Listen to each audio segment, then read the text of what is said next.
Consider supporting this channel for as little as $5 a month on Patreon. You can also commission future content for this game. Link is in the description.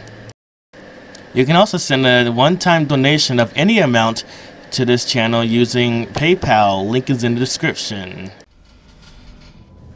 Welcome to part 6 of everything I hate about the trucking industry. In this video, we're going to be riding a fictional high-speed train from Corolla to Caswell Beach, North Carolina, as I talk about a few more things I hate about the trucking industry. Since even at an average speed of 200 miles per hour, it still takes over 2 hours to cover this distance, we'll cover more topics than usual this time. We're gonna cover night driving, blind spots, drum brakes, air hoses, couplers, mud flaps, how the trainer might kick you out, not getting paid for extra work, the language trucking companies use when discussing crash prevention, having to share a hotel room with a loud snorer, the DOT physical, more complaints about loans, more complaints about trainers, unhealthy food options, and truck-specific GPS. If there's enough time, I might even talk about my horrible experience as a traffic flagger. In case you're wondering about this route, I got this idea while reading a news article talking about how much the residents of the Outer Banks hate dealing with traffic backups on North Carolina Highway 12 when it gets clogged with tourists. I thought, wouldn't it be nice if a train ran through here? That would ease up the traffic. So I made a fictional train and laid nearly 300 miles of track, just laying the track to go over 2 years. This line terminates at Washington, D.C. Union Station to the north and Charleston Intermodal Transportation Center to the south. That line that you see to the right of us is a shuttle line that runs from Virginia Beach to Rocky Mount via Nags Head. It's kind of like a commuter line. Getting back to the point, I take issue with the way road tests work. You can literally be failed by something that's not your fault, which is honestly a lot like how the trucking industry works. For example, on my first attempt, which I talked about earlier, I was driving on a state highway. I forget exactly where it was. I was then instructed to take an exit ramp. Nothing out of the ordinary there. The off-ramp didn't have any signage explaining where it led. It didn't explain if it led to another highway, a town, an intersection, or anything. There were trees everywhere, blocking me from seeing beyond the ramp to get any sort of idea of where I was going. The ramp curved widely to the right, so I thought it was an interchange and slowed down to 45, thinking if I go too slow, I won't be able to merge with the traffic on the other highway. By the way, this ramp also did not have a speed advisory sign. Then, without warning, the ramp suddenly curved sharply to the left. No sharp curves ahead sign, no sharp left turn ahead sign. Still not guided by any ramp advisory signs, I slowed down to 35 miles per hour. That way, I won't be at a total disadvantage if it transitions to another highway, but I could stop if something came up. Ah, look at that, we're being passed up by the express train. He's gonna make it to Caswell Beach way before we do. In half the time to be exact. Corolla to Caswell Beach in a little over an hour. Anyway, I then slowed down to 30 miles per hour, a speed I drive at when I'm unsure what the road is about to do. Why 30 miles per hour? This is the speed a train usually travels at when it has to be prepared to stop, and if it's safe enough for a locomotive hauling hundreds of tons of cargo, it should be safe enough for a 15-ton empty trailer. Then, again without any signage or warnings, the ramp suddenly curved to the right at a 90-degree angle leading to a residential street. I immediately slowed down, despite being dumbfounded as to how a city planner could be stupid enough to place a random 90-degree turn at the end of a wide, blind curve without putting even one sign warning anyone about what's about to happen. While I'm slowing down, the guy giving me the test says, slow down, and I failed. This is why I think these tests are stupid. Even though I did the right thing and started slowing down, I still failed because the guy told me to do the thing I was already doing. When explaining to the teacher why I failed, he made up the lie. If I hadn't told him to slow down, we would have run into those cars on the other side of the road. Well, gee, I guess I should be thankful. If he hadn't told me to do a thing I already was doing, we'd be in trouble. What's really annoying is if you disagree with the guy for any reason, you fail. If he says that car looks purple, but it looks more like dark blue to you, you better pretend the car looks purple or you'll fail. This of course begs the question, what if he tells me to race a train to a railroad crossing? Do I disagree and fail or agree and fail? What's also annoying is how getting into an accident, even if you weren't at fault, will cause you to fail the test. Hold on, I need to make an announcement real quick.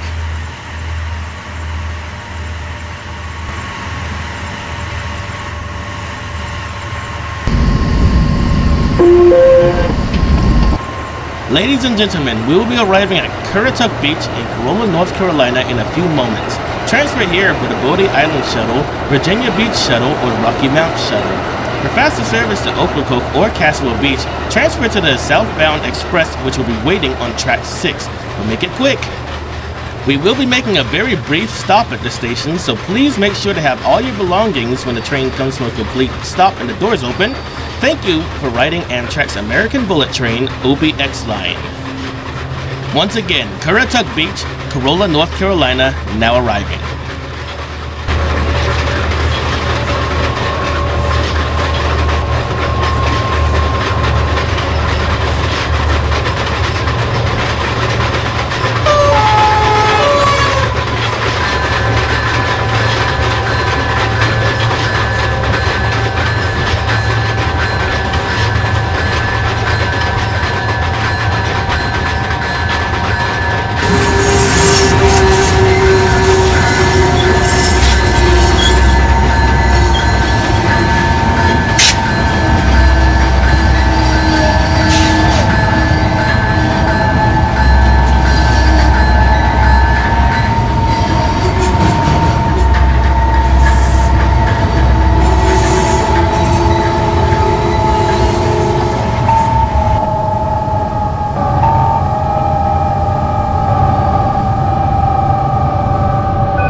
This is the southbound local train to Charleston, making all the stops.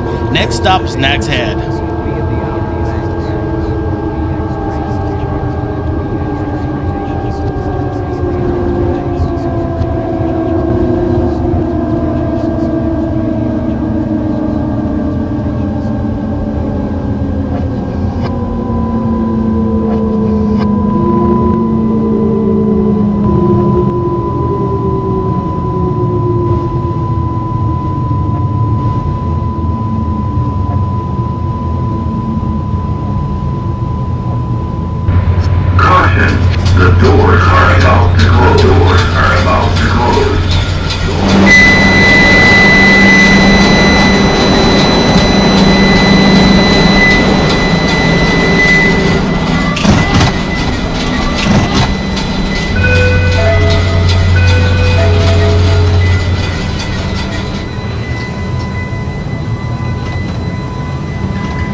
Welcome aboard the southbound local train to Charleston Intermodal Transportation Center. We'll be stopping at Nags Head, Buxton, Ocracoke Village, Shackleford Banks, Atlantic Beach, Surf City, Carolina Beach, Caswell Beach, Myrtle Beach International Airport, Georgetown, Mount Pleasant, Cape Romaine, and Charleston. If you're going to the Bodie Island Lighthouse or the mainland, transfer at Nags Head for a southbound shuttle. Transfer at Ocracoke for a southbound shuttle to the Cape Lookout Lighthouse, and transfer at Carolina Beach for a southbound shuttle to the Bald Head Lighthouse. Again, the next stop on this line is Nags Head Transportation Center, Outer Banks Mall. Nags Head is next.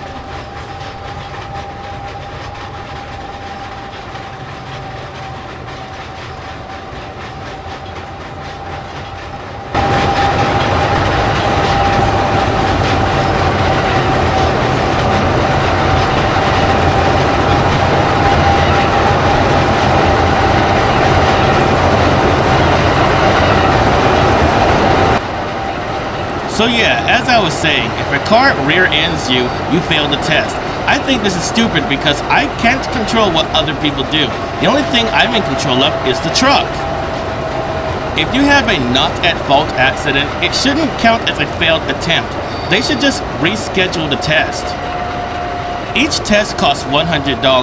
If it's interrupted by an accident I had no control over, I should be refunded the total cost of the test.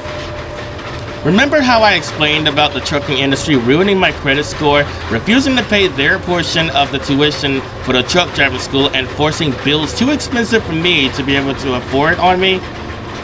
Well, years later, and I'm still feeling the negative effects of this. Not too long after finding another job, I needed a root canal due to a painful cavity. I didn't have enough money, so I tried to take out a small $1,600 loan to pay for it. I was denied because of my bad credit score, even though I had a job and could afford to pay it back. I ended up having to get the tooth extracted because I couldn't afford a root canal. American healthcare sucks. In an attempt to pay off my current car faster, I tried to take out a small loan. This is my mother's car, but I'm paying the loan. There was only less than $2,000 left on it, now less than that. Despite the fact I could afford it, I was denied. Among other things, due to delinquency. You might think, well, why not just pay the huge tuition bill? First of all, I can't afford it. Second, even if I could, I researched this, and apparently paying off these bills would not improve my credit score. It would just be marked as a late payment, which looks just as bad as a non-payment. Kind of like how in the trucking industry, non-preventable accidents are treated just as badly as preventable accidents. In other words, an equally screwed up system. When I was at a random Best Buy, I bought a Samsung Galaxy S5 using Verizon's network. I needed better service than Net10, which could not give me a signal anywhere on I-80. This is one of those things where you had to buy a Verizon contract to get the phone. I read through the contract.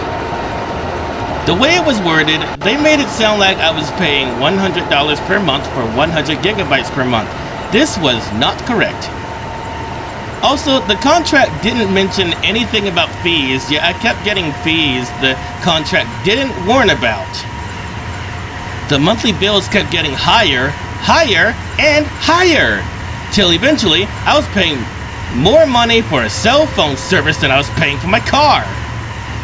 It got so bad that I was spending an entire paycheck just for cell service. All this for not very good service in the first place. In Los Angeles, I tried calling my parents in Pennsylvania.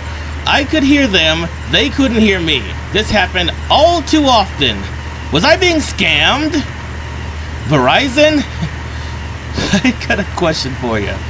I did pretty much the same thing every month. So, why was my bill $130 one month, $500 another month, $650 another month, $800 another month, $900 another month, and finally, when Werner Enterprises fired me, I stopped using the data altogether, only using Wi-Fi and only using the phone to make and receive calls and texts. So, why the hell was my last bill $1,200 even though I wasn't even using the data at the time? What, do you guys charge people for not using the service too? That's crazy! I'm never doing business with Verizon again. Even rich people ought not waste money on a company that charges you $1,200 for not using the service. I unknowingly bit off more than I could chew. Now, because of my bad credit, I'll never be able to buy a car, never be able to rent an apartment, and never be able to buy a house. I don't know if I'll ever be able to move out of my parents' house. Now let's talk about trainers kicking you out of their truck, dropping you off at a random bus stop with no money to get home. You need to be really careful not to anger your trainer, because if he gets too mad, he'll kick you out. Thankfully, this never happened to me, but there were multiple times when I disagreed with my trainer, but was afraid of being kicked out, so I didn't say anything. My trainer from Western Express, for some reason, wouldn't let me use the Jake brake. He never explained why. Now let's talk about night driving. One night while driving in Texas, I was driving on a road running parallel to a railroad. There was a train behind me. The train's headlights were so bright, not only did it illuminate the tracks, but it also illuminated the road and the surrounding area. I remember feeling jealous, thinking, shoot, I wish my headlights were that powerful. Trains have headlights which illuminate the area in front of them. They also have ditch lights which illuminate the area around and under the track, so the driver can fully see their surroundings at night. I wish that kind of insight was used when making the lights for a truck, because on poorly lit roads, you can barely see beyond the pavement markings. If a deer ran across the street, you wouldn't see them approaching. Also, truck headlights are placed in bad locations. When driving past a street sign, it doesn't illuminate properly. There's always a dark patch in the middle that's unreadable.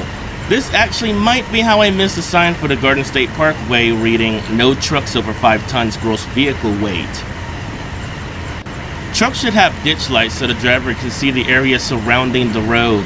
And they should have a special light that specifically aims at street signs to illuminate them, because the headlights do a very poor job at that.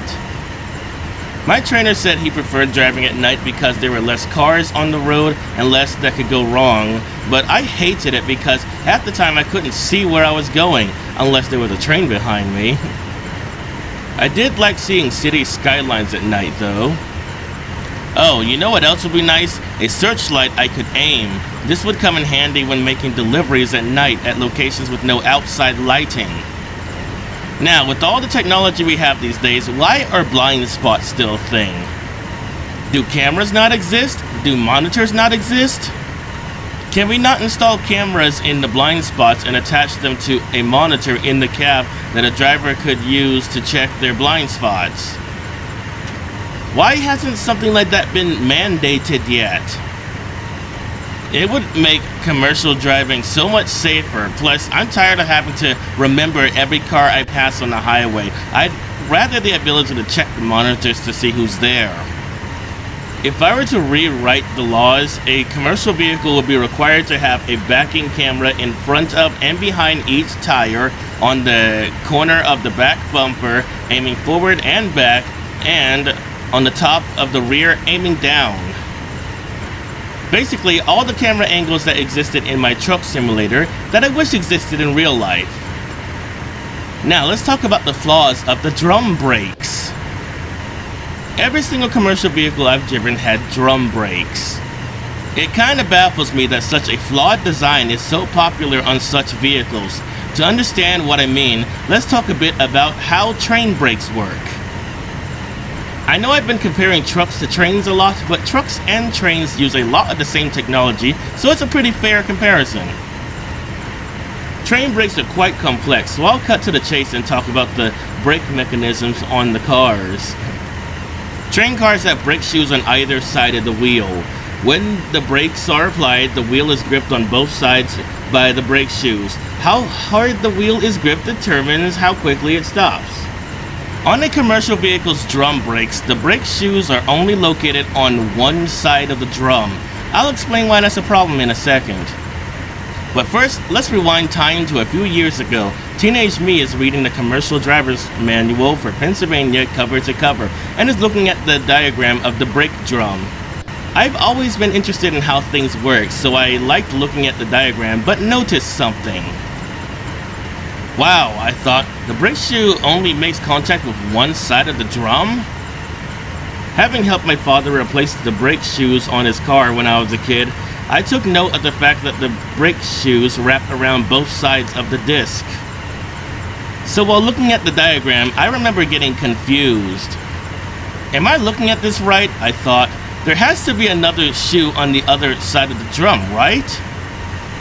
If the shoes are only on the inside of the drum, I thought, then doesn't that mean the drum can expand due to the heat caused by braking, causing the lining of the drum to get further away from the shoes, causing the shoes to stop making contact with the drum and reducing your braking capability?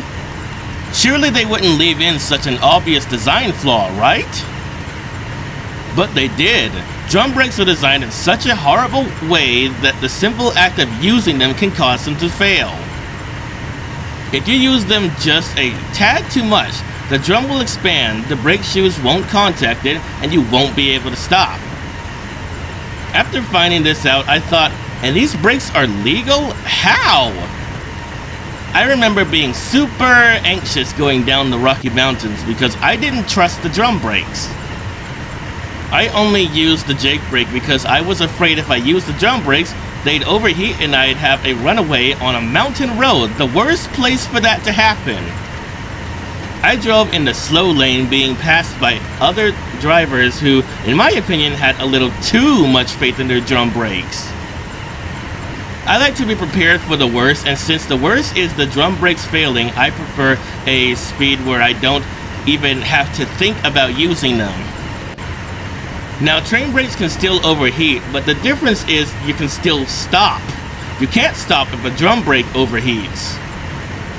In fact, in the olden days when steam locomotives were still in use, trains had to stop while descending a mountain to let the brakes cool. So obviously, you could stop if the brakes got hot. What used to terrify me when I was a truck driver is you don't know when the brakes overheat until you step on the brakes and nothing happens. There's nothing on the dashboard except the air pressure gauges that monitor the brakes. At least with the train, they have something called an EOT, or end of train device, also known as a FRED, or flashing rear end device. These devices constantly monitor the brakes and send information to the driver. There's also defect detectors which scan the undercarriage of the train to check for things like a dragging wheel or an overheated bogie. Trucks don't have anything that measures the temperature of the undercarriage, and that makes me uneasy. Excuse me for a second.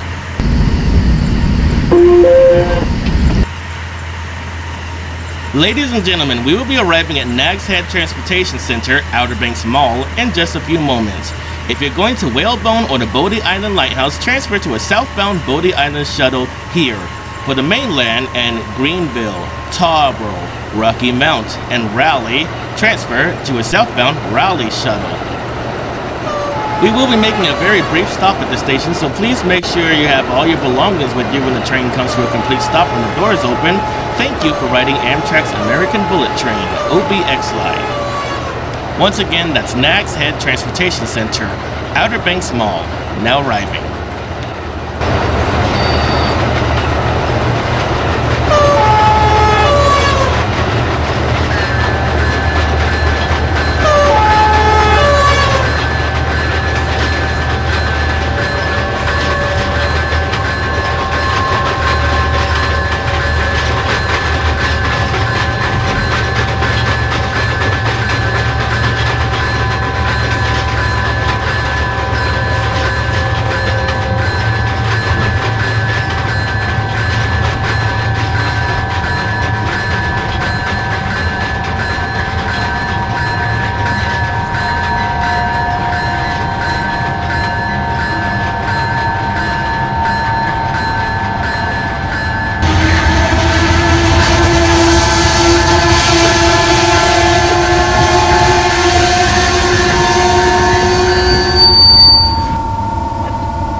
This is an Amtrak OBX train to Charleston Intermodal Transportation Center via the Outer Banks.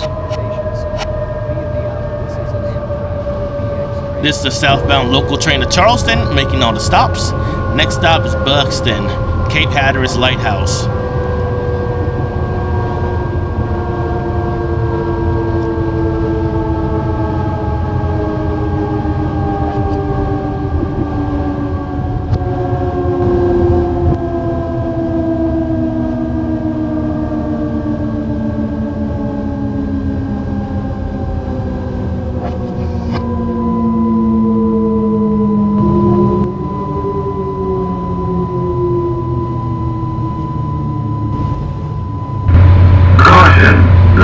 doors are about to close.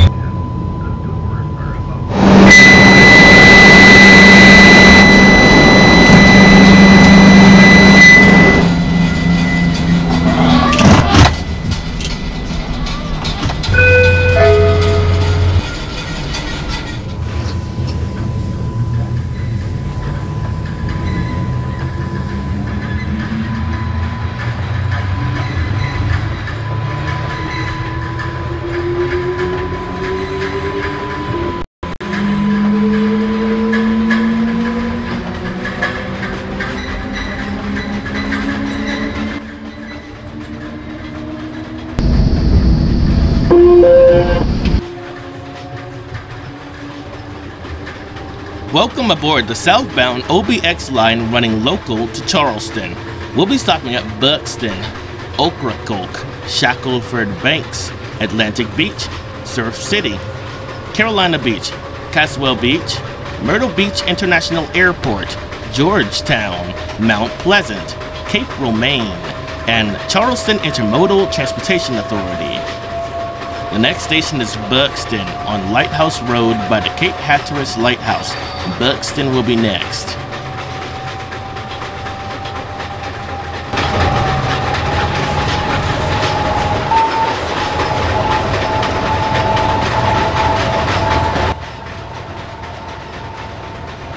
Now let's talk about air hoses and the couplers on a truck.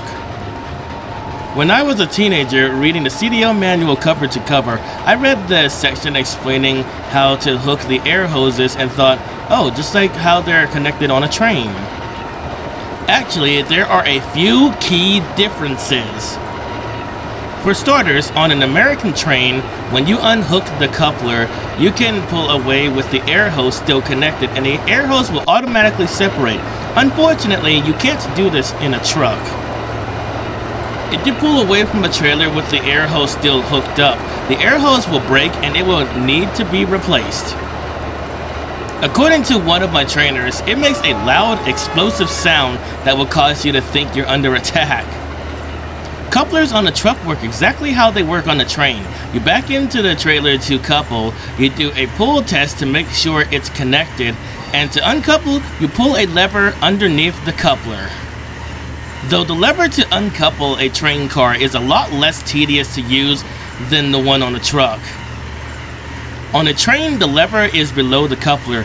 Pulling it up releases the knuckle. On a truck, you have to awkwardly reach under the coupler, feel around for a tiny lever, pull the lever in an awkward angle, which is different for each truck, so you'll never know which way to pull it, or even how far to pull it. Some trucks have automatic uncouplers. I've always found them a bit pointless since you still have to go outside to unhook the air hose anyway, but at least you don't have to use those awkward levers, so it's better than nothing.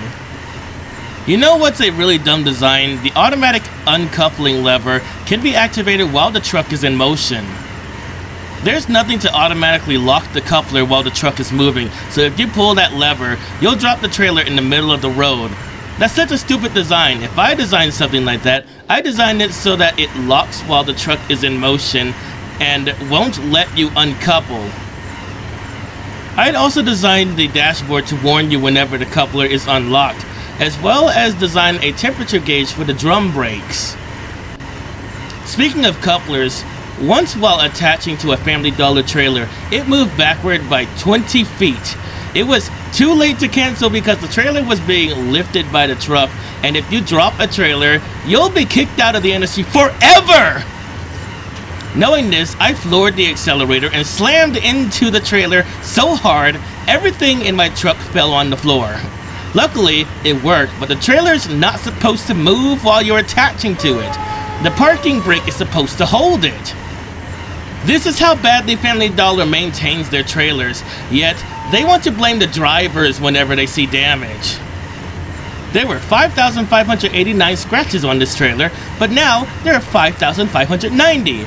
We're adding this to your record.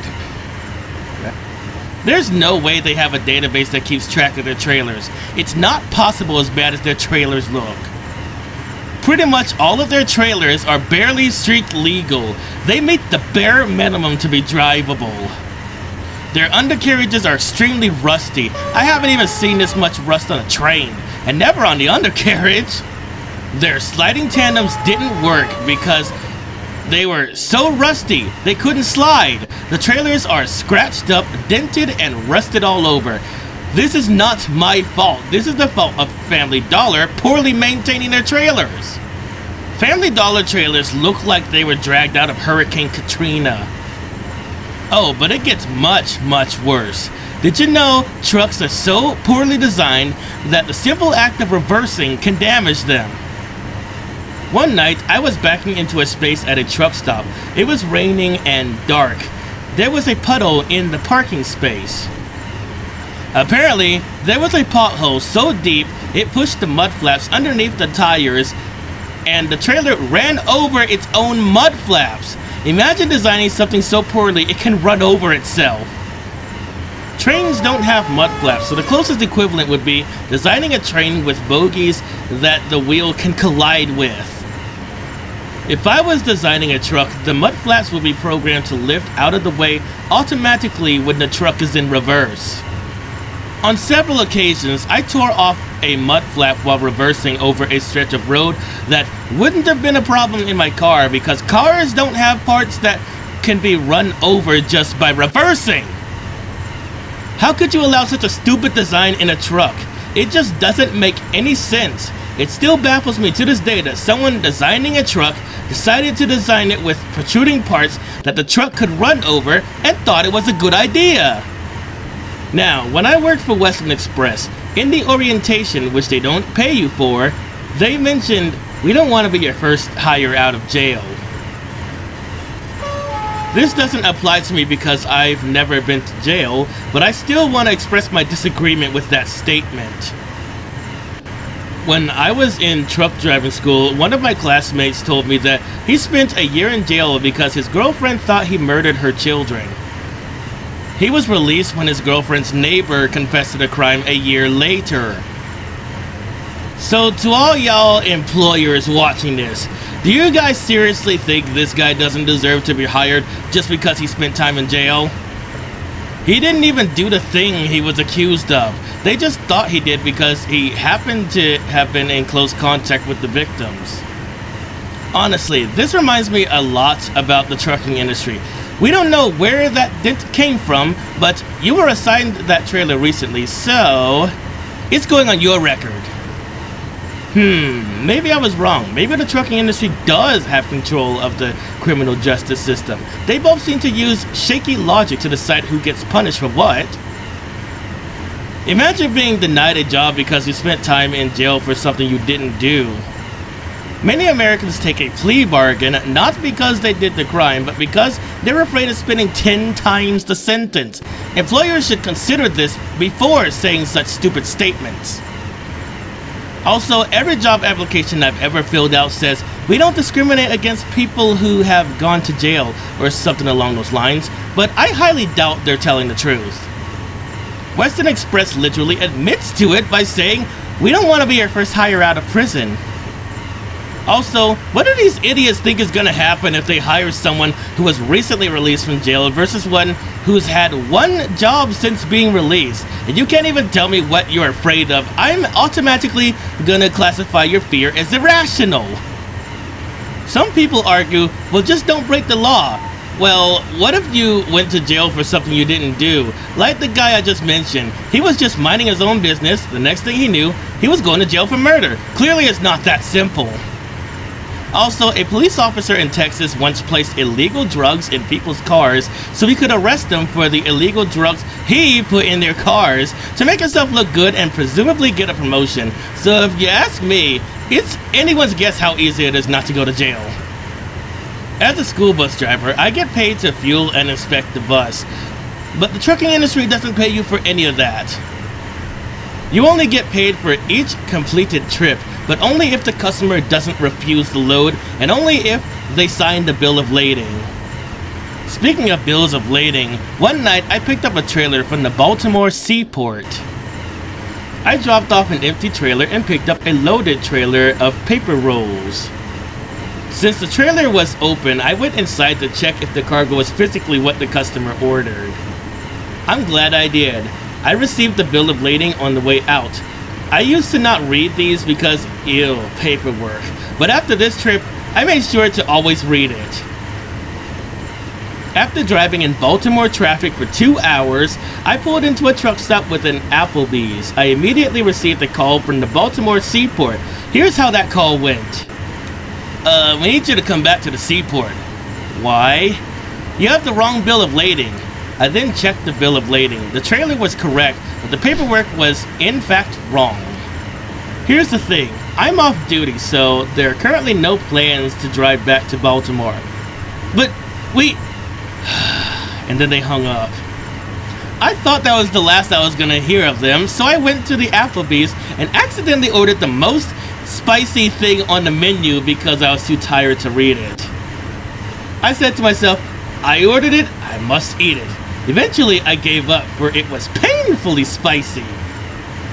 That morning, I received another call from the Baltimore Seaport just after inspecting my truck. So, when can we expect you back? Huh? To receive the proper bill of lading. Okay, I think I wasn't clear enough. I'm not going back to Baltimore. I'm heading northbound towards Pennsylvania. But you have the wrong paperwork. Well, it takes 2 hours to get to Baltimore from here. I'd be wasting 4 hours, about 2/5 of a day, so you need to come up with a better plan. Then how's the customer gonna get the bill of lading? How obsolete are you people? Do you not have email? Can you not email the bill of lading to the customer? Well, I guess we can fax it to them. At this point, I'm trying not to laugh because who faxes in 2016? I said, alright, fax it to them. And then I went on my merry way.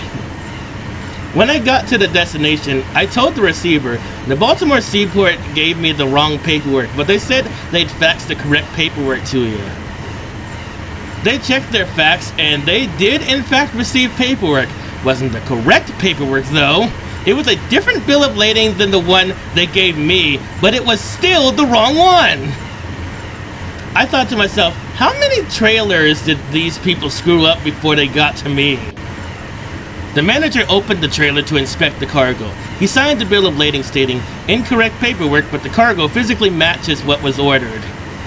That was pretty lucky. If they didn't sign it, I wouldn't have gotten paid for that entire trip from Baltimore to Pennsylvania. I forget the town.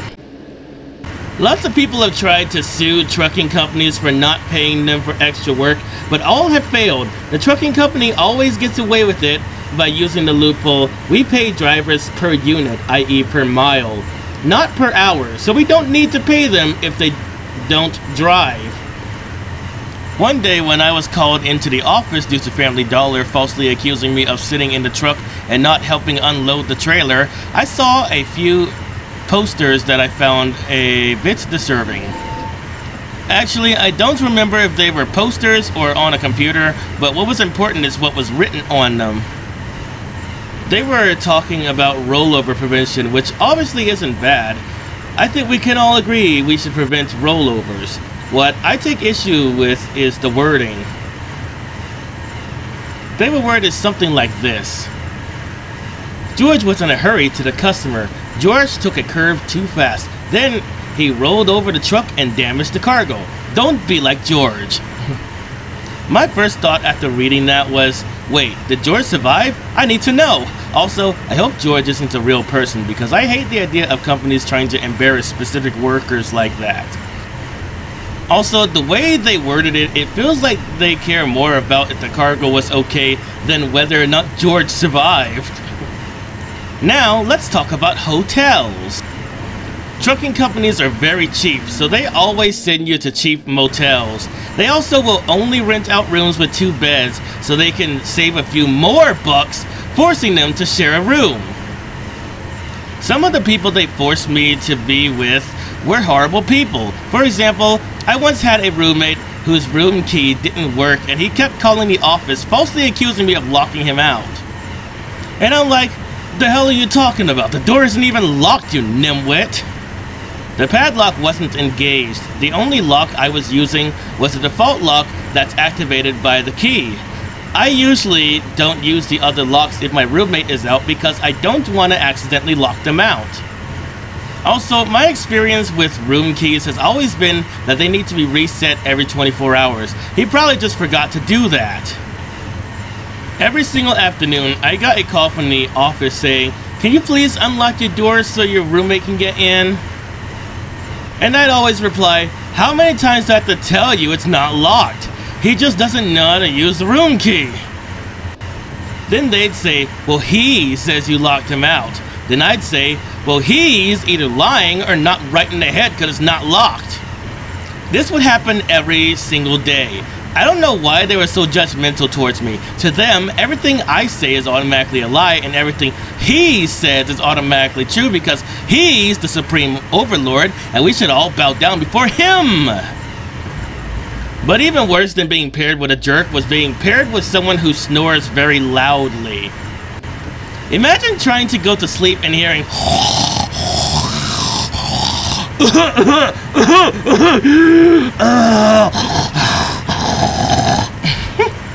Man, even imitating it hurts. I lost so much sleep over that.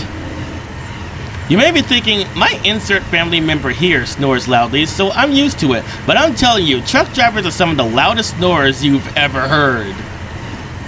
Luckily, the hotel wasn't that far away from home, so I left saying, "I'll be home when they find a trainer for me, so just give me a call." Now let's talk about the DOT physical and the stress that comes with it.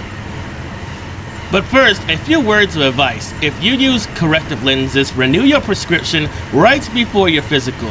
That will give you the best chance of passing. Also, make sure your glasses are spotless and free of smudges. Now, one thing I always thought was weird was they asked you if you have any hobbies, and if so, what? Like, why do you need this information? Also, why does this exam have to cost $100?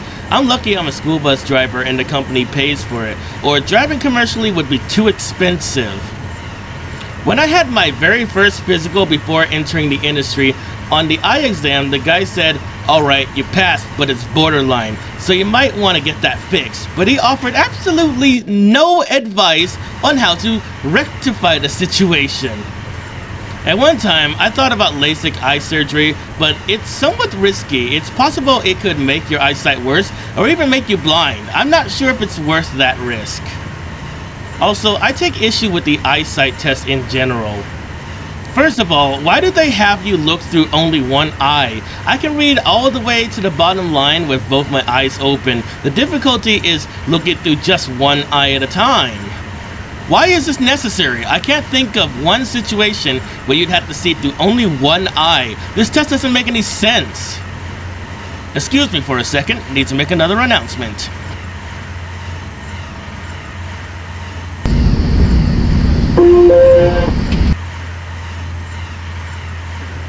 Ladies and gentlemen, we will be arriving at Lighthouse Road, Buxton, Cape Hatteras Lighthouse in a few moments. We will be making a very brief stop at the station, so please remember to have all your personal belongings with you when the train comes to a complete stop and the doors open. Thank you for riding Amtrak's American Bullet Train OBX line. Once again, that's Lighthouse Road, Buxton, North Carolina, the Cape Hatteras Lighthouse, now arriving.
This is an Amtrak OBX train to Charleston Intermodal Transportation Center via the Outer Banks. Southbound local to Charleston, making all the stops. Next stop is Ocracoke Village.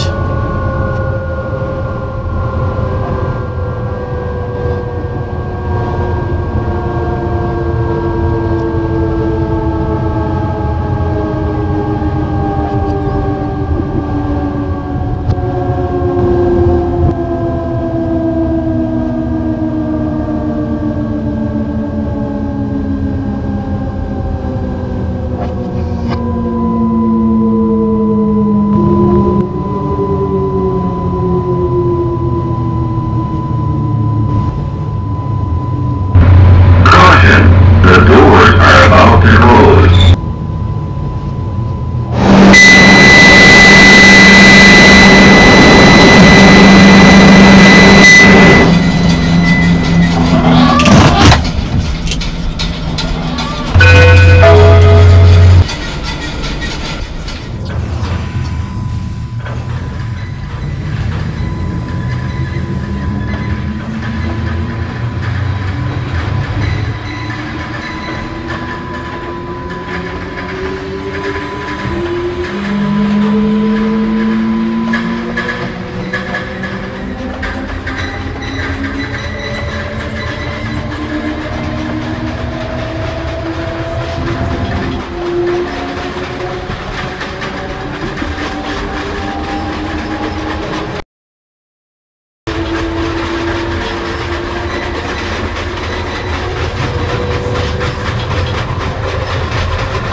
Welcome aboard the southbound local train to Charleston.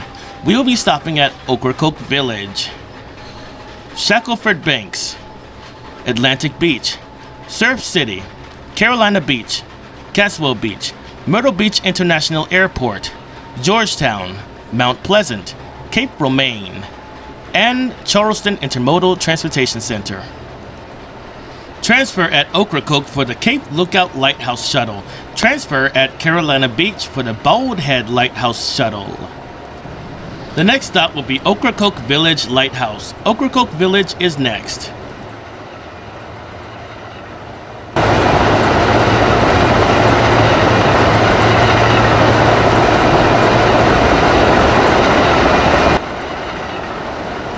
So yeah, as I was saying, now let's talk about county roads in New Jersey. I can't express enough how unfun it is to drive in that horrible state. Once when I was sitting at a red light, the exact millisecond it turned green, the guy behind me honked his horn. But how did he even know the light was green when there was a truck in front of him? Also, New Jersey has some of the best public transportation in the whole country. I don't understand why you'd want to drive there. Left turns are almost impossible in New Jersey unless you cut off traffic. Even when driving a car, you could be waiting there for 24 hours and no one will let you turn left. But getting back to the county roads, which tend to be more curvy than regular roads, New Jersey has some of the worst county roads I've ever seen. Some of their roads have curves in them that are so sharp, you have to drive on the wrong side of the road for several hundred feet to make sure your trailer doesn't end up in the sidewalk. I absolutely loathe driving in New Jersey. I even try to avoid it when I'm driving my car. One thing I hated about the trucking industry was how hard it was to find healthy food options. I mean, don't get me wrong, I like fast food, sugary and salty snacks, but I don't want to eat them all the freaking time. Most truck stops I went to didn't even have healthy food for sale, almost like they want you to be unhealthy or something. Some had like a tiny area that had apples and bananas specifically, but most only had unhealthy food. Also, what is with nearly every truck stop only having a McDonald's? I like McDonald's, but sometimes, you know, I'd like to eat at Burger King or something. One night, I was getting ready to pull over to eat, but the truck stop had McDonald's and I've already eaten there 2 nights in a row, so I said to myself, I'm gonna keep driving until I find a truck stop without McDonald's. It took me 111 miles, and during that time I passed 4 truck stops, but I eventually found one with something other than McDonald's. Eating fast food for breakfast, lunch, and dinner was making me extremely anxious about my health. I stopped eating lunch just to be on the safe side, thinking there's probably enough fat in these meals to last me through lunch. I gained a lot of weight in the trucking industry despite all the stress I had to deal with. Now, when complaining about this, many truck drivers say, well, just buy a 12V cooler and 12V cooking utensils and cook your own food. Aight, with what money? As mentioned earlier, the trucking company hardly ever paid me on time. Oftentimes I had to spend all my money to catch back up on bills, which also contributed to my bad credit score. After paying all my bills, there was often no money left to buy stuff like that. You know what's really annoying though? Truck-specific GPS. Every single time I used it for directions, it would make a special effort to get me more lost than I already was. Half the time, it couldn't find me, displaying an error message saying, unable to build route because you are in a restricted no trucks area, which wasn't true. Also, once when driving down a highway, it told me to take an abandoned off-ramp that had been closed off, which led to a bridge that had recently been demolished in favor of a new one. When I drove across the correct bridge, it said GPS signal lost. Also, one day, while using the GPS to get to a factory on an old road, it kept leading me in circles around the factory. Eventually, I was like, hey, didn't I already pass that diner? That house looks familiar. These GPSs would wait until I get to the off-ramp and say, take exit on the right. And I'd say, oh, you mean that one? The one I just passed? It also would give me way too many commands at once for me to process. Turn right on 1st Street, then in 2.5 miles, turn left on Fredericksburg Road, then in 5.9 miles, turn right on 2nd Avenue. I'd be like, one at a time, one at a time! Almost every time I asked it how to get to a warehouse, it would lead me to an abandoned road behind the warehouse, then tell me, in a quarter mile, make a U-turn, which trucks aren't supposed to do on the road because they're too big to make a U-turn. I hate backing up, so I'll never forgive a GPS for trying to make me have to do that. I stopped using it after that. I just used Google Maps, but made extra sure I could go down the roads it was suggesting, since Google doesn't understand trucks are bigger than cars. In most cases, I was fine, as Google usually leads me down main roads anyway. Someone's GPS led them to a pedestrian bridge which could have killed them had they tried to cross it. Another truck driver's GPS led them to a boardwalk in Atlantic City, New Jersey. One other thing I hate is how cruise control only works in 10th gear. One day, my trainer woke up and saw that I was using the cruise control in 9th gear. He said, you can't do that, you're gonna damage the transmission. He claimed that you can only use cruise control at speeds where you'd be in 10th gear. I thought, what? My car's GPS works as low as 20 miles per hour and as high as 80 miles per hour. A train's GPS has an even better range. When loading coal hoppers, the train must constantly be traveling at 0.5 miles per hour because if the speed changed too much, the automated machinery might overload or underload a train car. To maintain the correct speed, the driver uses cruise control. Cruise control that only works in 1 gear is pathetic. Now, I'll talk about why I think CDL holders should not get married. Back when I was working at a Walmart warehouse because HireRight made it their life's mission to ensure no one would hire me for 3 years, I was helping someone else load a trailer. He told me he used to have a Class B CDL, but it got revoked, so of course I was curious. I asked what happened. He then explained everything that happened. He said that he fell into a diabetic coma after losing a family member. He said when he woke up he had amnesia but still remembered how to drive. He owned a Class B truck and a business. As soon as he started getting his memory back, his ex-wife sued him for back child support. They punished him by revoking his CDL, meaning he could no longer drive the truck and he lost the company. To which I wonder, how do they expect you to pay child support after getting rid of your source of income? This is exactly why if you have a CDL, you should not get married. But if you get married, do not have children. Divorcing already sounds stressful enough, but imagine losing your entire source of income too. Sorry, but I worked hard for this CDL and it costs a lot of money. I can't risk having all that hard work and money be for naught. If I did get married, she'd have to sign a legal document specifically stating she can't go after my source of income if we divorce. My CDL is way too important to me to let someone take it from me. And as for child support, I agree that since it takes two people to make a child, those same two people should pay for its upbringing, but I don't agree with how one-sided it is. I heard if you lose your job, you can go to jail for back child support even if you're still looking for another job. I also heard that if you get a job that pays less, they still make you pay the same amount.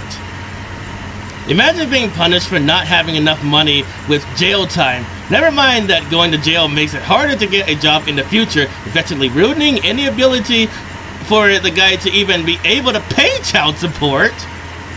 Also, the judge that ruled he should have his license suspended sounds like a total idiot. How is he gonna pay child support if you already take away his source of income? That guy must be the most stupid judge in all of existence. Also, as far as divorce is concerned, I don't think it should be legal if you have children. Considering the negative effects it can have on the child, it shouldn't be allowed. I would say the law should at least require you to wait until all your children have turned 18 first. The only exception should be if one of the parents was abusive. So yeah, don't even think about marriage if you have a CDL, and if you're already married, don't even think about having children. Excuse me for a second.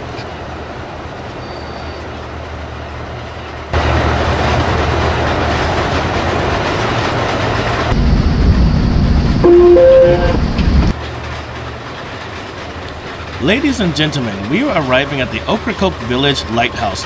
Transfer here for a shuttle to the Cape Lookout Lighthouse.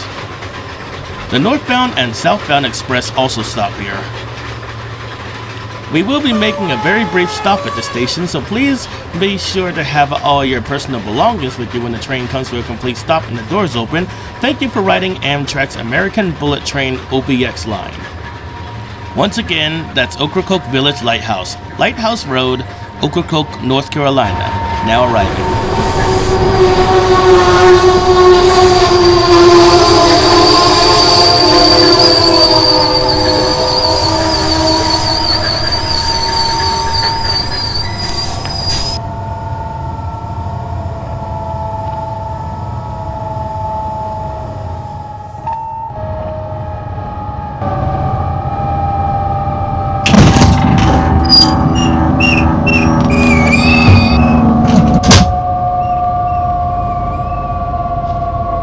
This is an Amtrak OBX train to Charleston Intermodal Transportation Center via the Outer Banks. This is a southbound local train to Charleston, making all the stops. Next stop is Shackelford Banks.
Welcome aboard the southbound local train to Charleston Intermodal Transportation Center. We'll be stopping at Shackelford Banks, Atlantic Beach, Surf City, Carolina Beach, Caswell Beach, Myrtle Beach International Airport, Georgetown, Mount Pleasant, Cape Romaine, and Charleston Intermodal Transportation Center. Transfer at Carolina Beach for a southbound shuttle to the Bald Head Lighthouse. The next stop will be Shackelford Banks between Harker's Island and Great Island. Shackelford Banks is next. Now, where was I? Oh yeah! Now let's talk about passing on a two-way, two-lane road, which is legal if it's a dash line, but why would you want to? I've seen too many crash compilation videos where someone tried to legally pass on the left and drove into a ditch to avoid a head-on collision with someone on the left. I don't understand why a truck driver or even a bus driver would risk a head-on collision trying to pass someone on the left. I don't think it's worth it. The only exception is if you're passing a stationary vehicle. I've had other truck drivers pass me just to go 0.1 miles per hour faster. Is that really worth risking a head-on collision? The customer isn't even gonna be ready to unload you when you get there, so why are you in such a hurry? My trainer from Western Express got mad at me for waiting at a railroad crossing for a train that wasn't close enough to trigger the railroad crossing yet. He's clearly never seen CCTV or police footage of a crossing not activating and someone getting hit by a train. Once when driving a school bus, I was waiting for a train in Bath and the crossing didn't activate until the locomotive passed it. Even the railroad crossing in front of my house failed to operate once. I tried to explain to him that you shouldn't put all your faith in the railroad crossing devices because sometimes they don't work, but he insisted if the train was coming, the gates would have come down. Also, even if the train wasn't close enough, what if your truck breaks down in the middle of the crossing? Now you're stuck in the tracks with a train coming. That's why when I see a train, I always wait. When I was at a truck stop, I saw a sign that read, "No begging." I don't know how privileged you have to be to tell those less fortunate than you, can you not ask for help? It's really inconvenient for me. Once when I was in downtown Easton, Pennsylvania, a homeless woman asked for money for food. The woman responded, "Get a job, you bum!" To which I thought, how do you know she didn't try to get a job? Good luck applying for a job when you don't have an address or phone number. They'll assume you were too lazy to fill in those parts of the application and chuck it in the trash. Sadly, no one creates job applications with homeless people in mind. They never have a section for fill this out if you don't have a street address or fill this out if you don't have a phone number. Anyone who thinks homeless people are just lazy, do me a favor and fill out an application without entering a street address or a phone number and see how far that gets you. That isn't to say that all beggars have good intentions. Once in Easton, a guy asked me for money for food. I gave him enough for 5 McDonald's meals for one person, then I walked into the store to buy a snack. When I came out of the store, the same guy came back and said, "I didn't win the lottery, but I'm feeling lucky this time. If you give me some more, I know I can win. Then I'll pay you back, I promise." I thought to myself, pretty sure there's a good reason why you're homeless. I told him, "Sorry, I haven't got any more money," and walked away. I've never felt more disappointed in an individual in my life.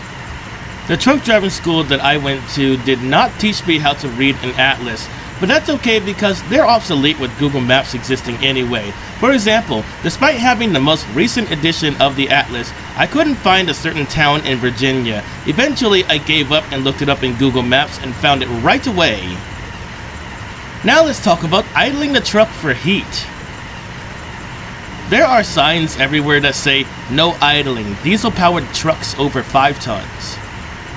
Okay, yeah, sure. So, I'm gonna turn the heater on for exactly 5 minutes, then freeze to death the entire rest of the night. The people who put up these signs are idiots. How do they expect us to keep warm if we can't idle the truck? Some companies will even fire you for it. Clearly the people running trucking companies have never had to be outside at night in the cold before, or they wouldn't fire you for something that stupid. Also, you didn't hear it from me, but there's a secret code on Freightliner trucks that will make it idle for at least 2 hours. I don't remember what it is though. One Kenworth truck I was assigned would not idle for heat. I called the company and they just said it automatically idles if it's 32 degrees Fahrenheit or colder. It was 31 degrees Fahrenheit at the time, so that was a lie. And if you ask me, that should be set to 45 degrees Fahrenheit or colder. I actually think they gave me this truck on purpose to make me as miserable as possible the last few days before they fired me. You know, to punish me for being such a bad worker.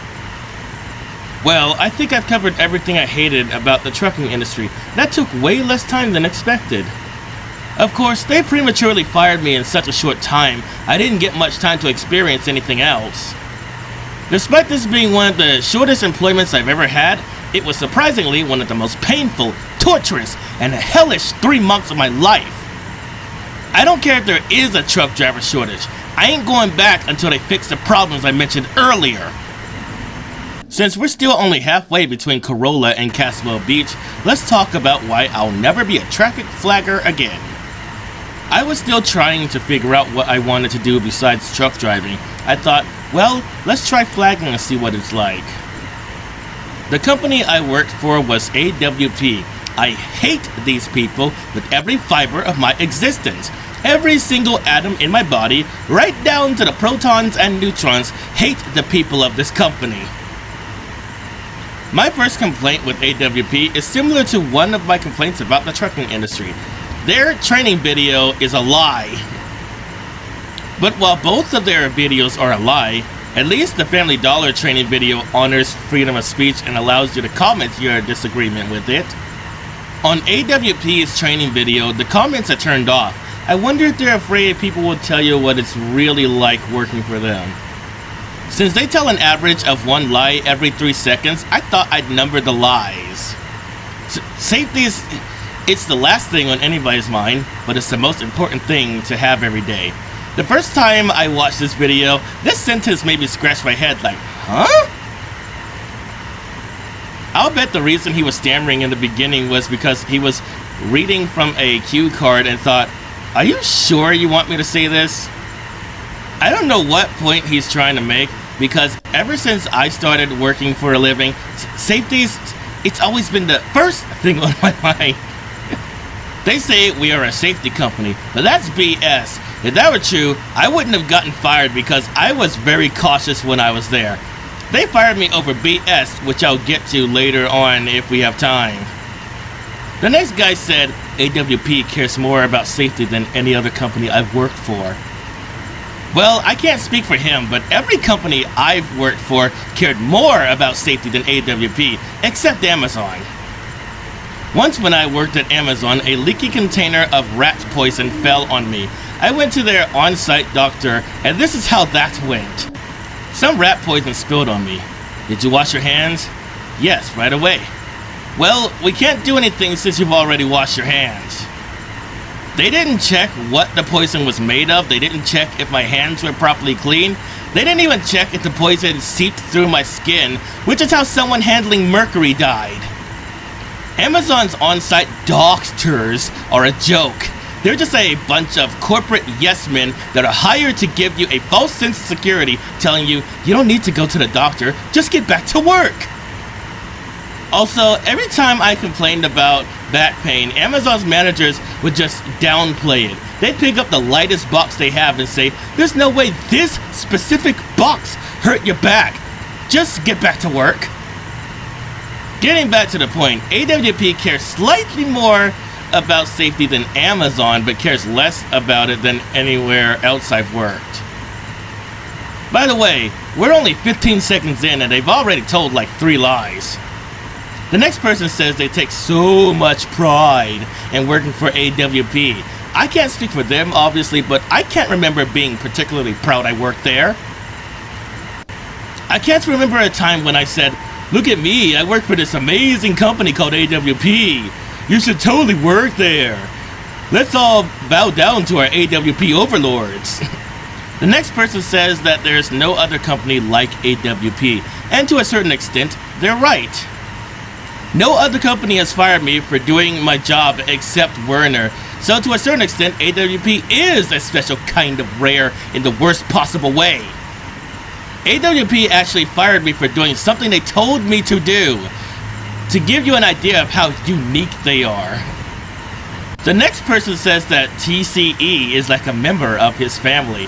I don't remember what TCE stands for, but I never thought of anyone in that company as a member of my family because they were so disagreeable. I saw them as people I'm forced to be with for X amount of hours. One of my coworkers had binoculars and was using them to spy on people in their homes in hopes of seeing someone taking a shower. He would joke about it saying, "They don't call me Peeping Tom for nothing." If that guy was a member of my family, I'd disown them. I'd be embarrassed to be related to them. Also, why are there so many creepy people in the construction industry? I thought it was just a funny cliche, but no, it's real. The other co-worker was laughing along, and meanwhile I'm thinking, am I the only one that sees what's wrong here? I think that guy should be arrested. He also admitted to stealing those binoculars from his friend. My friend left them at the park, and I just took them. He asked me, "Have you seen my binoculars?" And I lied and said I didn't.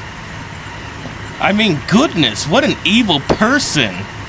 The next guy says, if you like office jobs, you'll hate working at AWP, which is supposed to imply that working for them is fun, but AWP is the literal opposite of fun. It's kind of like prison if it paid $10 per hour. They then go on to say that they work year-round through rain, wind, shine, and snow. Since they fired me in 1 month, I can't confirm wind or snow, but I can confirm they worked through shine. But most of my assignments didn't have me working through rain because the customer in question preferred not to.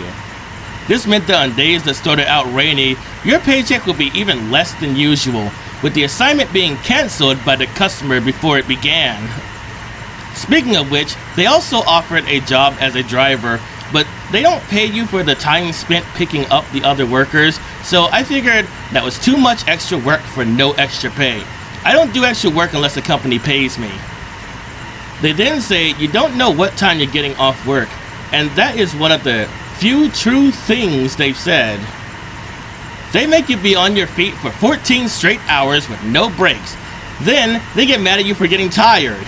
I would think when it comes to something as important as the safety of traffic, you'd want the workers to be rested and alert.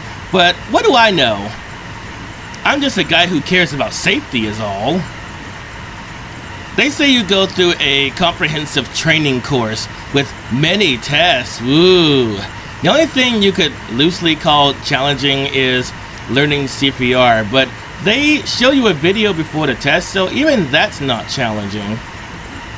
The only challenging thing is staying up in class because I've always found that to be difficult. Also, if you fall asleep in class, they accuse you of not taking safety seriously and fire you. I take safety seriously. Classroom settings are just boring.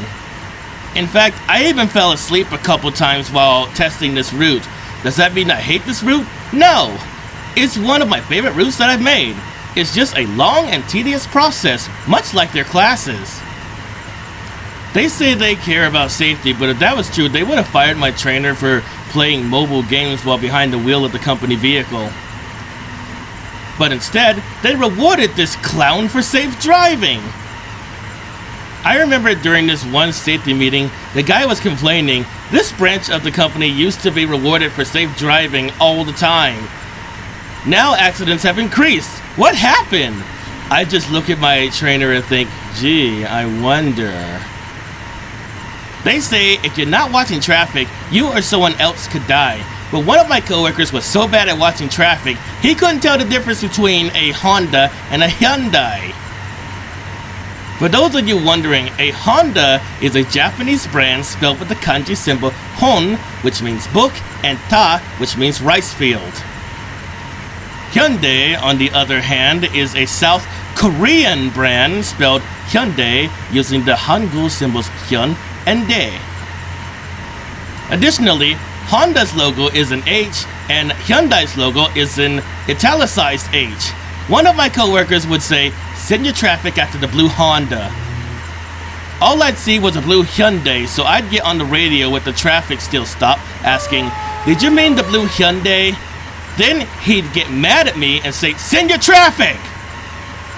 Then, to cover up his own mistakes, he'd complain to HR that I took too long to flip the paddle from stop to slow. They then fired me for interfering with the safe flow of traffic and gross negligence, which I'll discuss more later if there's enough time.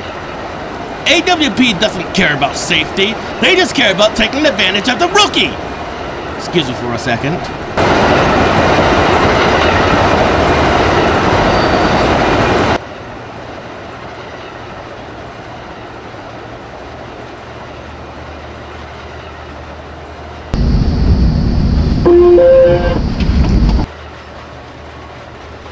Ladies and gentlemen, this station stop is Shackelford Banks. Connections are available via car ferry to the Cape Lookout Lighthouse. We will be making a very brief stop at this station, so please remember to have all your personal belongings with you when the train comes to a complete stop and the doors open. Thank you for riding Amtrak's American Bullet Train, OBX line. Once again, that's Shackelford Banks, Core Banks, South Core Banks, now arriving.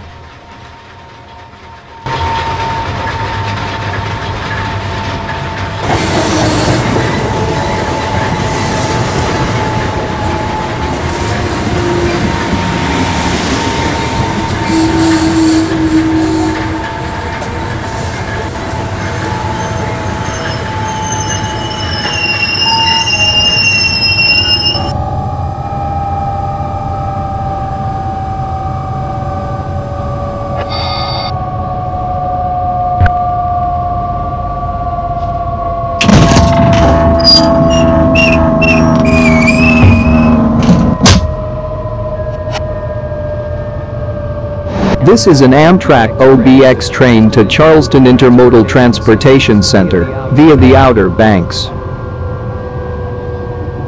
The next stop is Atlantic Beach, Emerald Isle.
Welcome aboard the southbound local service to Charleston. We'll be stopping at Atlantic Beach, Surf City, Carolina Beach, Caswell Beach, Myrtle Beach International Airport, Georgetown, Mount Pleasant, Cape Romaine, and Charleston Intermodal Transportation Center. The next stop is Atlantic Beach, Emerald Isle. Atlantic Beach is next. So where was I? Oh yeah. The last thing they said was true. It does feel good to keep people safe, but I'm gonna tell you a story from someone else who quit this company, and you tell me if they actually believe this. A different guy working for a different crew was setting up a road construction area in the rain. Ah, so I guess they do operate in the rain. He noticed something unsafe. The pavement was slippery and the construction area would be downhill from the site. He didn't think it was safe because someone not paying attention could lose control and slide into them. He politely explained this to the customer and they agreed to wait out the rain. He felt good knowing he kept someone safe. But then the manager came, and from my experience, the managers at AWP are always trouble, so this story doesn't surprise me at all. The manager angrily asked why they weren't working. He explained to the manager that he didn't think it was safe given the circumstances. The manager rudely said, "Well, you must not have set up the site correctly." The guy politely insisted they have. Then the manager gave him a write-up for back-talking. In other words, you're not allowed to express concern with AWP. Much like a communist regime, only the voices of the higher-ups matter. The underlings must not speak up, lest they be punished for it. Also, AWP's managers are total jerks. If you have even one slip-up, they will have all kinds of irrational anger towards you, much like the trucking industry if we're being honest. I already covered a lot of my experience with this company already, but I also want to explain a few more bizarre things I noticed while under their employment. There's a quote from their orientation that says a lot about them. When I told one of my sisters this quote, she said, "Not gonna lie, that's pretty weird." Are you ready for this quote? Cause I sure wasn't when I heard it.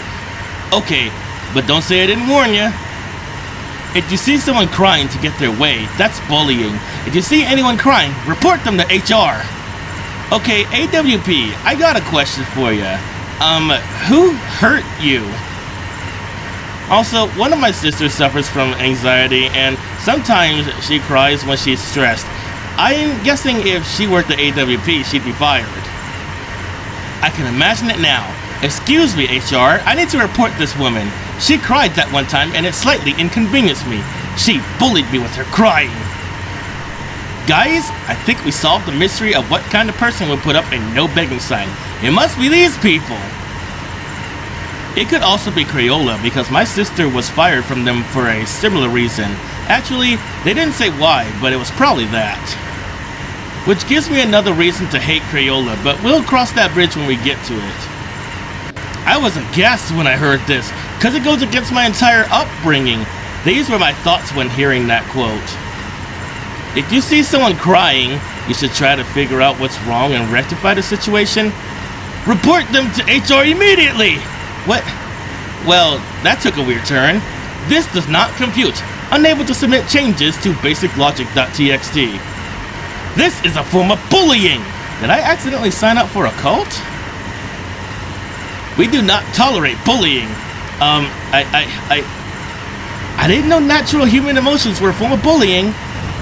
Waiting for you to tell me this is an obsolete part of the orientation that you don't use anymore. Still waiting. Oh, they unironically believe this. This is the hill they choose to die on. Okay, not sure if I want to work here anymore. I hope these people never become school bus drivers because a student might be crying to them and they'd be like, "Well, you're just a bully. Stop bullying people with your tears." Then they'd write the poor kid up for bullying. Man, that image is so wrong I can't even picture it. Then again, I also used to work there, so I guess as long as you deny the anti-crying cult, you'll be fine. Though I highly doubt that peeping Tom guy could ever be a school bus driver, because he was way too creepy. In fact, I'm 50% sure he should be in jail. He actually reminds me of the character Jiraiya in the anime Naruto. Never thought I'd meet someone that creepy in real life. Excuse me as I make another announcement.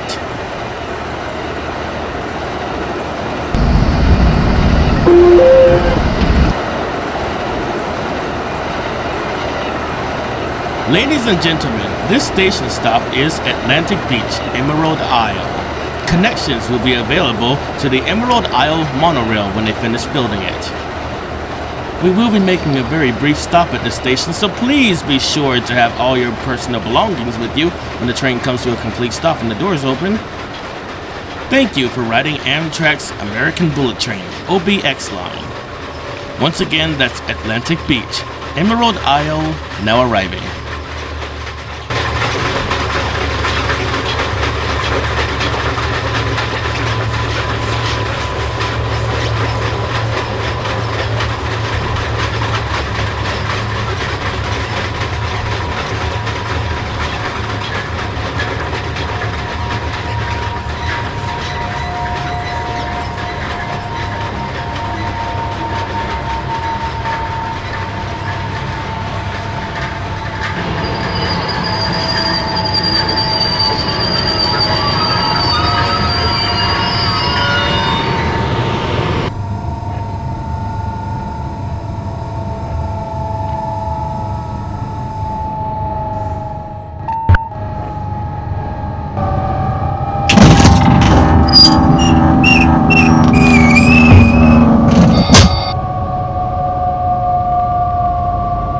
This is an Amtrak OBX train to Charleston Intermodal Transportation Center via the Outer Banks. Southbound local, Surf City, Topsail Beach, next stop.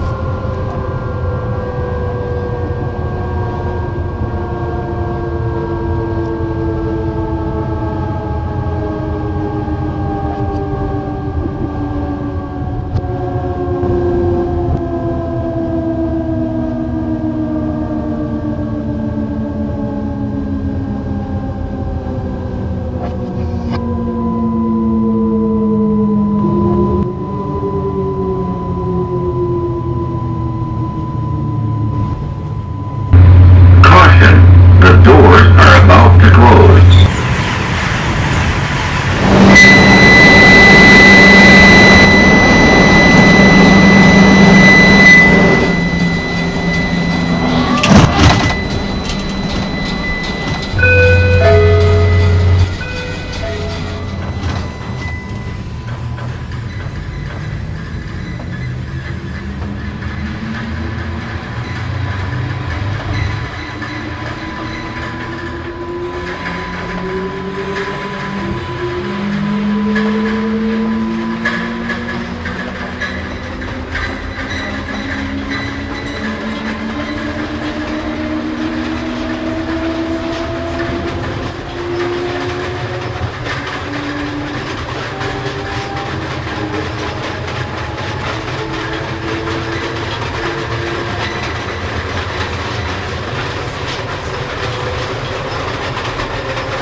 Welcome aboard the southbound local service to Charleston. We'll be stopping at Surf City, Carolina Beach, Caswell Beach, Myrtle Beach International Airport, Georgetown, Mount Pleasant, Cape Romaine, and Charleston Intermodal Transportation Center. Transfer at Carolina Beach for a southbound shuttle to the Bowhead Lighthouse. The next stop is Surf City, Topsail Beach. Surf City will be next. Now let's talk some more about how awful AWP is. Now for even more context, let me talk about some other people I was paired with. Once when being picked up by another person, we almost got hit by a car at the intersection of Pennsylvania 987, Pennsylvania 329, Race Street, and West Main Street. She said that was close. I then politely said, yeah, the opposing traffic does not stop at this intersection. She then got very defensive, saying, did you not see how late that car put on its turn signal? I said, yeah, I saw it. Sheesh, calm down. In all honesty, I've seen lots of near misses at that intersection, so in my opinion, if you make it through safely, it's an accomplishment. I explained, I'm just letting you know because you're obviously not from here, and people who aren't from here usually make that mistake. Later that day, a truck passed us and she said, my son drives those. I then said, so did I, but I didn't make that much money doing it. She said, well, my son does it and he makes a lot of money. I said, never said he didn't. I'm just saying I didn't. She then gets angry and says, I'm telling you, my son does it and makes a lot of money. I then said, okay, fine, you win. Your son makes a lot of money as a truck driver. I then thought to myself, I think this woman needs some more reading comprehension classes. In case you're wondering why these people are so on edge all the time, it's because AWP puts a lot of pressure on reporting anyone you see to HR. No incident is too small, even crying apparently. This went against everything I know because when I was a teenager, my father once got fired for reporting too many things to HR. They said, we don't hire troublemakers. I thought to myself, I guess there are some things you should report right away, like someone crashing a forklift, and others that can be ignored, like, I don't know, clocking in a minute late? But AWP is the opposite of that. But cranked up to 11, everyone's always turning on each other and tattling on each other like toddlers. There's no teamwork here, or at least I didn't sense any. There's just people stepping on each other to look good in front of the boss. But the bosses at AWP are tyrants. Let's talk about them. At pretty much every job I've worked at except truck driving, if you make a mistake, a manager will inform you of it, tell you what you could do to improve, then give you a chance to correct the mistake. At AWP, if you make a mistake, the manager will tell you what you did wrong, tell you what you could have done to improve, then fire you. You know, they have a lot in common with the trucking industry. Don't believe me? They literally admitted to this on the day they fired me. It's in your union contract. If you make even one mistake in 90 days, no matter how severe, we can fire you. They said it, not me. With the policy that severe, how does anyone keep their job with this company? I'm surprised they haven't fired all of their staff by now. Also, their union is really weird. Isn't the usual purpose of a union to protect you from unfair treatment in the workplace? If they can fire me, a rookie, for making one tiny mistake, why am I paying them a percentage of my salary? Also, most union jobs I've had provided me with a contact number to call if I believe I was wrongfully terminated. I can't help notice that I don't recall AWP providing me with one. To be honest, I've had mixed experiences with union jobs. Some actually do help, while others are like a bacteria-covered sponge, constantly absorbing money but not doing anything with it besides drinking it up. AWP's union was the latter of the two. But getting back to the boss, he was a total jerk. One day, I made the mistake of thinking I was allowed to sit down on my lunch break. I also made the mistake of thinking I had a lunch break. The boss showed up in an unmarked vehicle he uses to sneak up on people and catch them off guard. Kind of like the reality show where the boss disguises himself as an employee. He said, "Are you alright?" I said, "Yeah, I'm just eating my lunch." He said, "You can't be sitting down, it makes the company look lazy." I said, "Alright," and finished my sandwich standing up. This is one of the reasons they fired me! Because they completely disregard if you correct the mistake. You made one mistake in a 90-day period, so they can fire you. On another day, I had to go to the bathroom and ask for permission to go to a nearby gas station. I was granted it. While I was there, the manager visited the workplace and asked where I was. The guy lied and said he didn't know where I was and I just left toward the gas station, even though he gave me permission to use the bathroom. If you work for AWP, you need to get used to throwing people under the bus, even if that means straight up making stuff up. The manager walked towards me while I was on my way back to the workplace. He saw that I had an unopened bag of Doritos in my hand. This idiot said, "Usually we don't go grocery shopping while we're on duty." If you Google what are examples of grocery, it says bakery and bread, meat and seafood, pasta and rice, oils, sauces, salad dressing and condiments, cereals and breakfast foods, soups and canned goods, frozen foods, dairy, cheese, and eggs. Does that sound like one bag of potato chips to you? Some companies make a big deal of this non-issue, while others don't. I guess AWP are the ones that do. This was another reason why they fired me. I also got complaints that I fell asleep in the passenger side of the truck, which is stupid because a lot of people I know fall asleep on long car trips. My sister falls asleep on short car trips. So now we know that AWP discriminates against a certain group of people who have a tendency to fall asleep on long car trips after being on their feet for 14 straight hours without any breaks in the summertime. I think we can agree that that applies to most people, so most people would get fired from here. It's funny, I thought I was playing it safe by not opting to drive for them, but I got fired trying to avoid being fired. AWP is the kind of company you just can't win at. Also, these jerks never even bothered to try to wake me up. They just went straight to HR behind my back to complain. I hate these dishonest people. One day, I noticed they haven't assigned me anything in over a week. I thought, that's not good, better start looking for employment.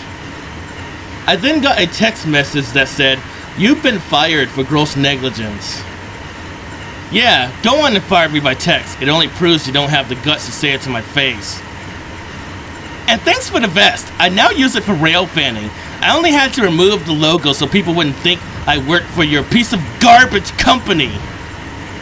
A while back when I got fired from a company, my parents asked why, to which I answered, I didn't want to hear their excuse. They told me that was petty, so this time I made the mistake of calling them back and asking them why I was fired. Here's how that conversation went. And I use the word conversation lightly because it was so one-sided. I would explain what happened, then they would ignore me and change the subject saying, well, you were also fired for this. Anyways, let's look at this conversation. Or conversation. Yeah, I received a text saying that I was fired, so I was wondering if you could provide clarification as to why. Did we send you a text? Yeah. Well, what did the text say? It said gross negligence, but, well, that's the reason when you were fired.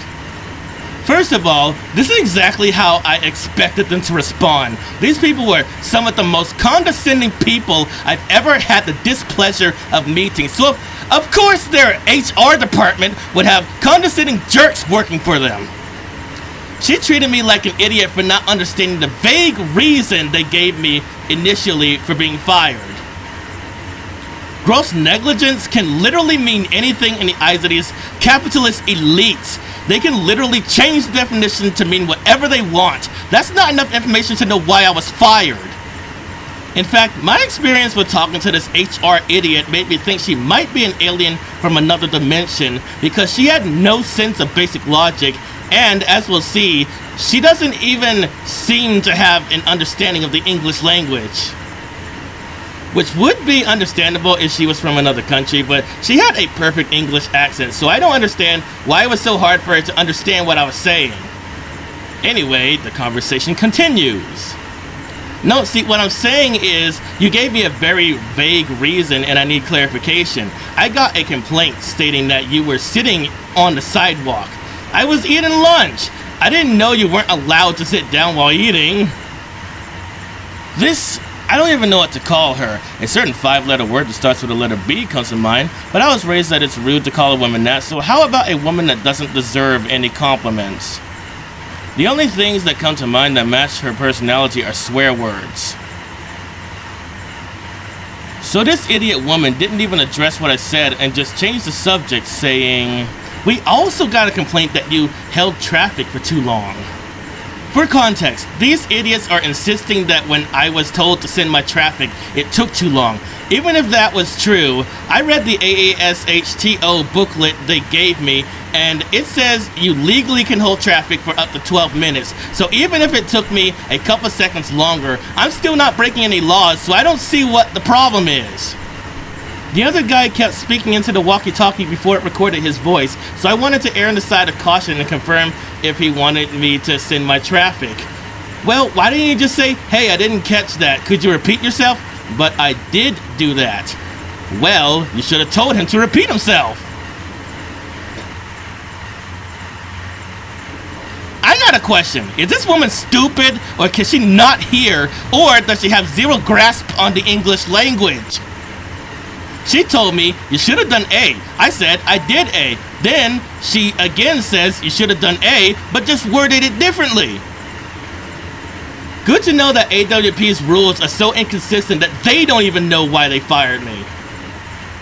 I wonder if they teach HR, if they fight back using logic, fight back using anti-logic. Just say the same thing but word it differently.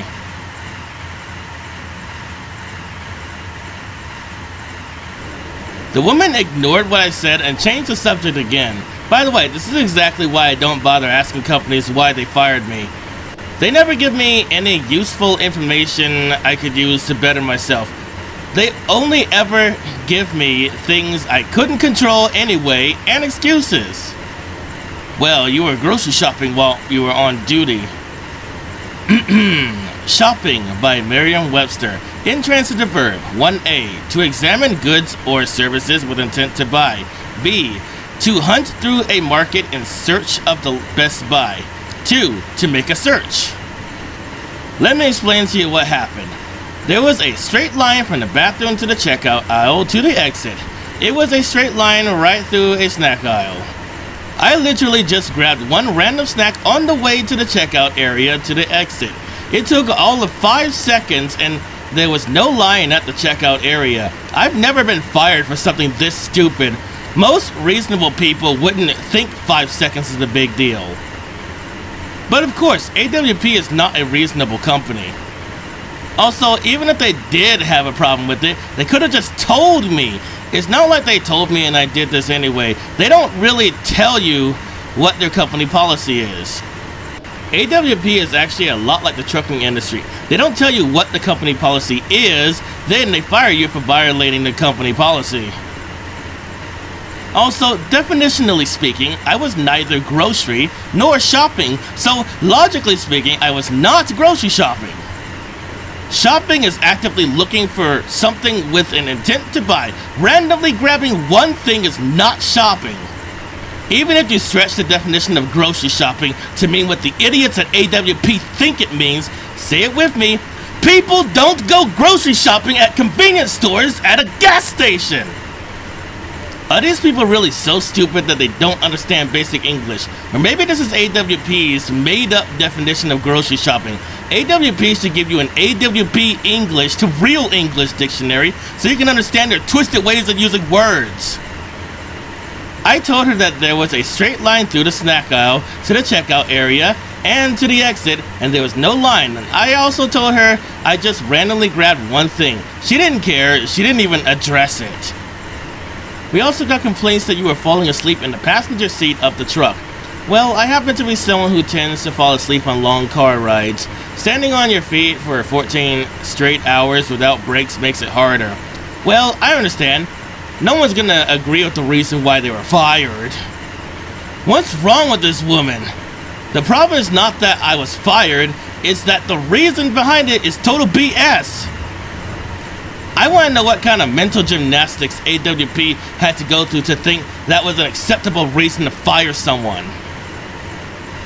After that, I just hung up on her. It was clear at that point that she had nothing of insight to add. Besides, AWP only pays $10 per hour. That job was more trouble than it was worth.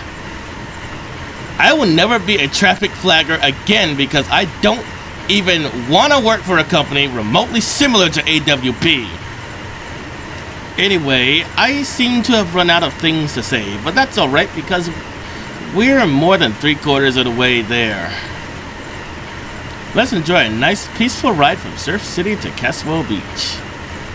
Speaking of which, it's time to make another announcement.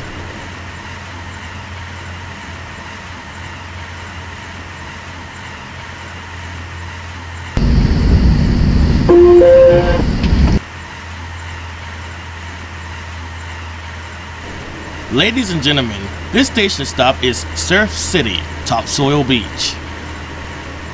We will be making a very brief stop at the station, so please be sure to have all your belongings with you when the train comes to a complete stop and the door is open.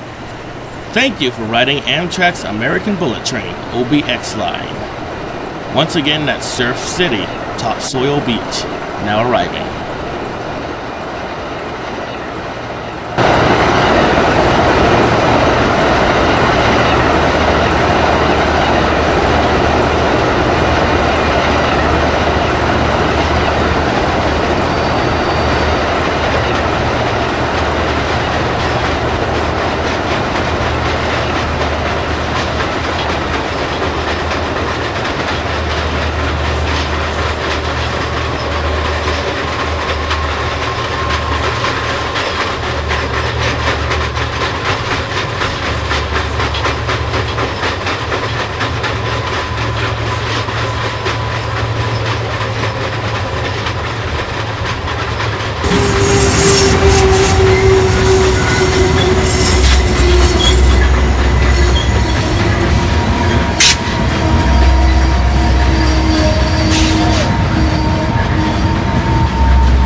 This is an Amtrak OBX train to Charleston Intermodal Transportation Center via the Outer Banks. Southbound local, Carolina Beach Transportation Center will be the next stop.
Welcome aboard the southbound local service to Charleston.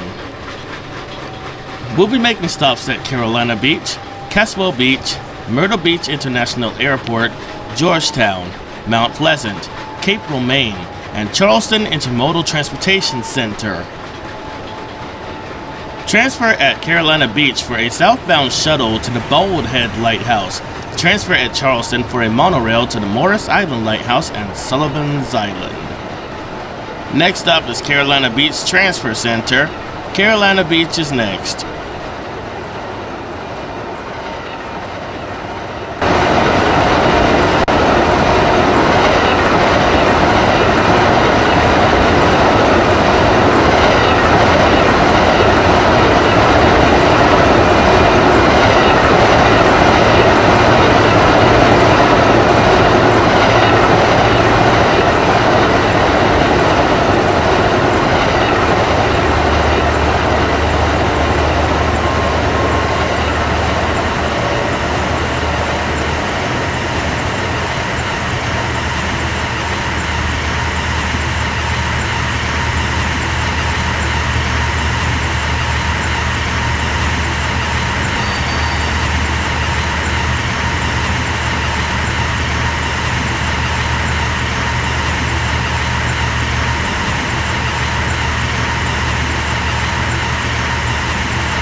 Ladies and gentlemen, this station stop is Carolina Beach Transfer Center.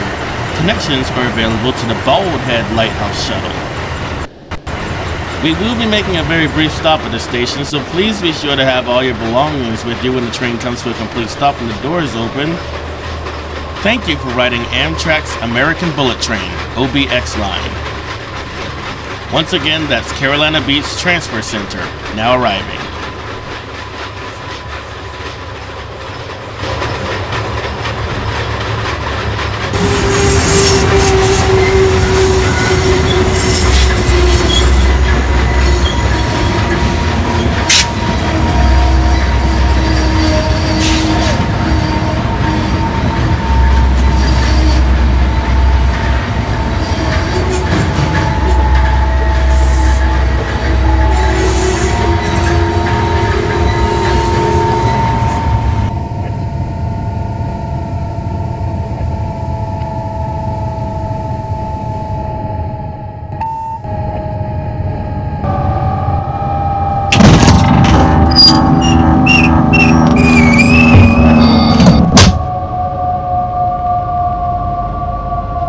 This is an Amtrak OBX train to Charleston Intermodal Transportation Center via the Outer Banks.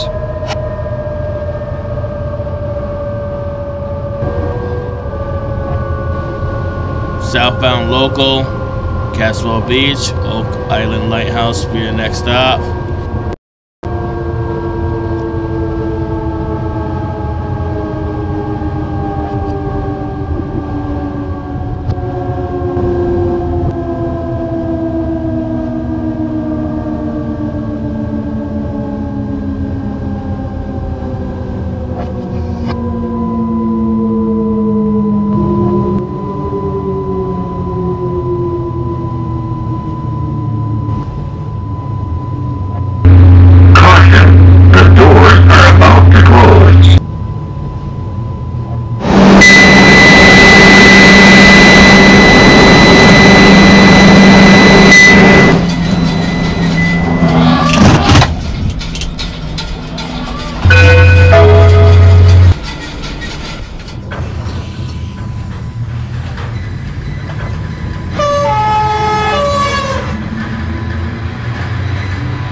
Ladies and gentlemen, welcome aboard the southbound local service to Charleston.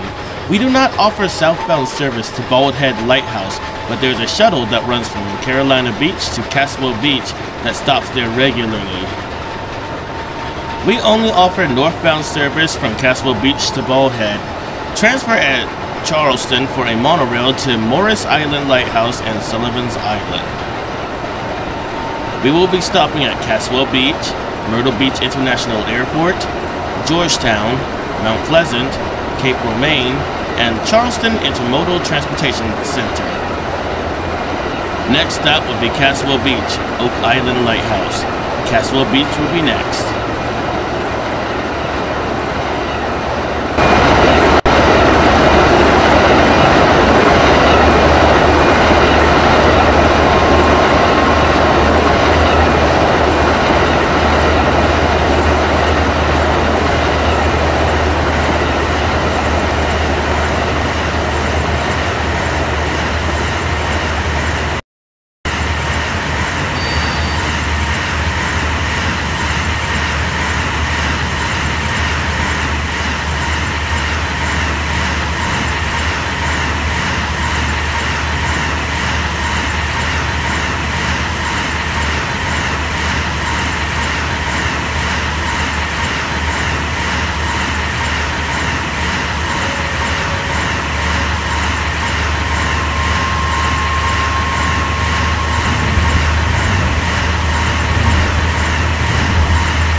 Ladies and gentlemen, this station stop is Caswell Beach, Oak Island Lighthouse.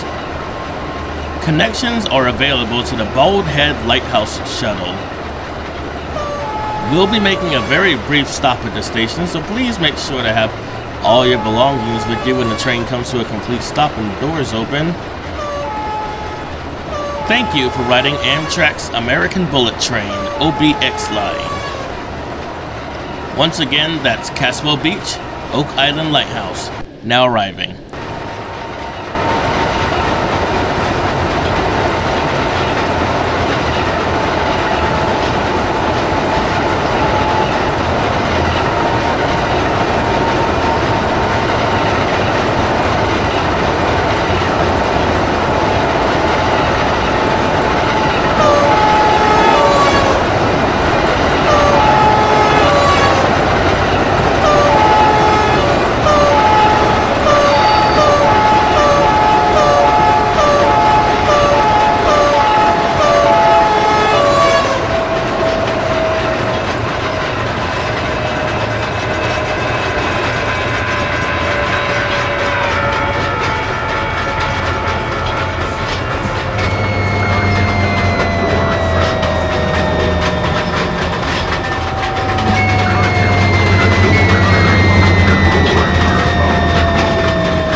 This is an Amtrak OBX train to Charleston Intermodal Transportation Center via the Outer Banks.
This is an Amtrak American bullet train to Boston South Station.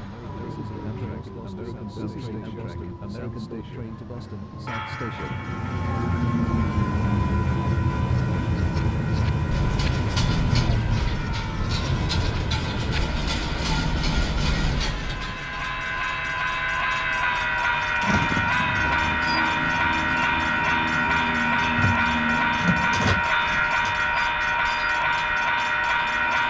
This is an Amtrak ODX train to Charleston Intermodal Transportation Center via the Outer Banks.